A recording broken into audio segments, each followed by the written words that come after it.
3 years ago, I quit my job in Silicon Valley. I was a director of marketing at a tech startup. Before that, I worked at Google and earned my MBA. 3 years removed, sometimes I wonder if I even made the right decision. And in this video, I could do a cost-benefit risk analysis, but instead of that, I'm gonna share a story that sheds light onto whether I made the right decision or not. So let's rewind a bit. In February 2021, I quit my job. And during that time, I was growing an online community and growing a following on TikTok because 3 months prior, I started documenting my journey of life change. I moved from San Francisco to Hawaii, then I quit my job for entrepreneurship. So I was growing a community in the process and bringing people along the journey. So when I quit, I didn't really know for sure what I wanted to do. I thought potentially life coaching. I feel called to high achievers who are burnt out and they're searching for something more, which is kind of who I am. I was dabbling in that or potentially social media coaching. And I soon realized that a lot of people were coming to me for social media coaching and how to do videos because a lot of people want to build their personal brand, which is something I've done. Okay, so I was building my business and trying to figure things out, getting my first client, building my frameworks and methodologies, trying to scale, build an online course, and all of that. And all of that I have been able to do, right? Sorry, there's a lot of wind. Okay. And then I remember in the summer of 2021, I went viral on TikTok. And when you go viral, there is a lot that comes with it. There's a lot of hate and cyberbullying. So I experienced that in a very extreme way. And here's the thing about growing an online platform and being a public figure online. It does not matter what you talk about. Air, plants, food, you will receive hate for some reason. And you will get bullied. So that happened to me in a very intense way. If you want me to talk about that story, feel free to let me know. I've previously done shorts about how I dealt with cyberbullying. I dealt with cyberbullying, stalkers, just really hard things. And when you get nasty things said about you, online, on the app, and it even escalates off the app, and it can be really, really hard. So it got to a point where it escalated offline and the police had to get involved. So I remember on Monday morning, this was probably September 2021, so maybe March, so February, March, April, May, June, July, August, September. So 8 months after I quit my job, I remember receiving a call from the Honolulu Police Department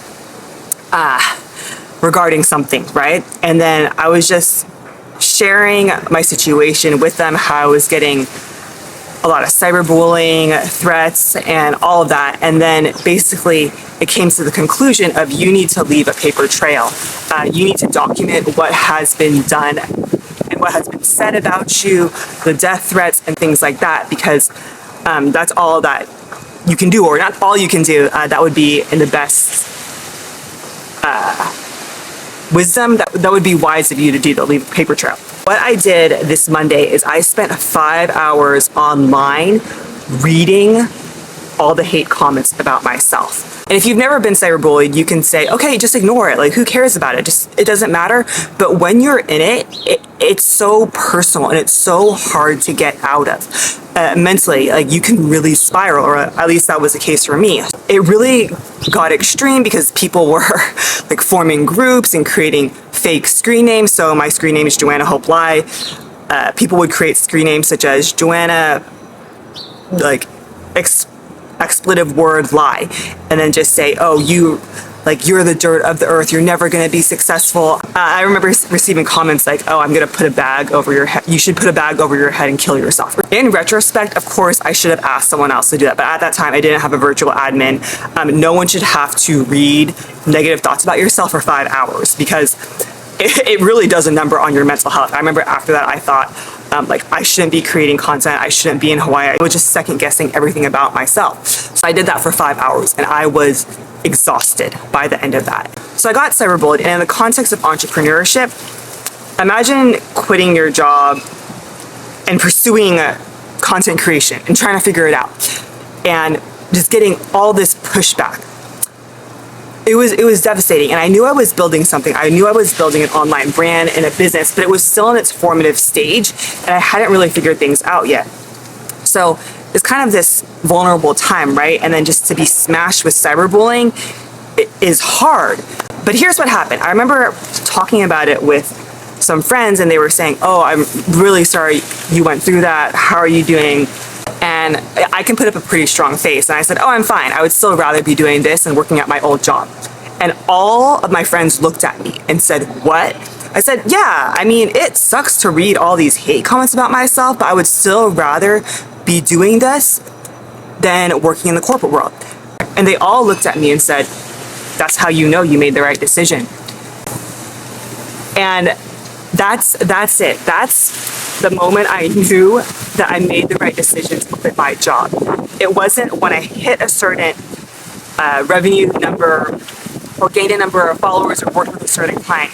People define success many different ways in life. Some people think, okay, entrepreneurship is only successful if you are able to make it work.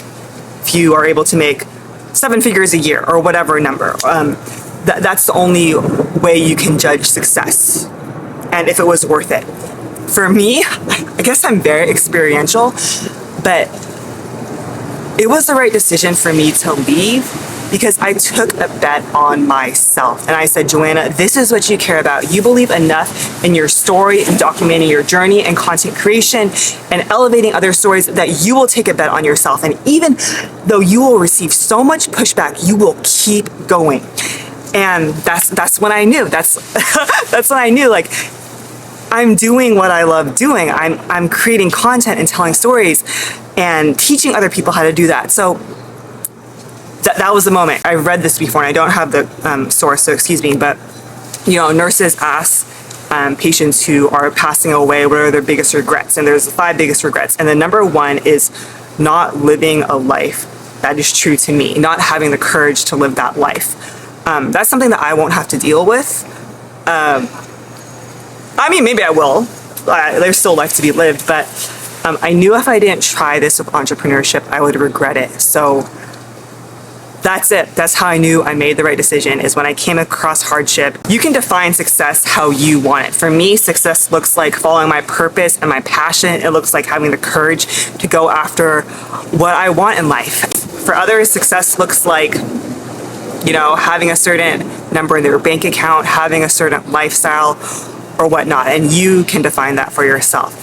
That's my story of whether I made the right decision to leave my 9-to-5 job. Let me know in the comments what you thought of that. I want to share more of these stories and just share from the heart. So until next time, I'll see you in the next video.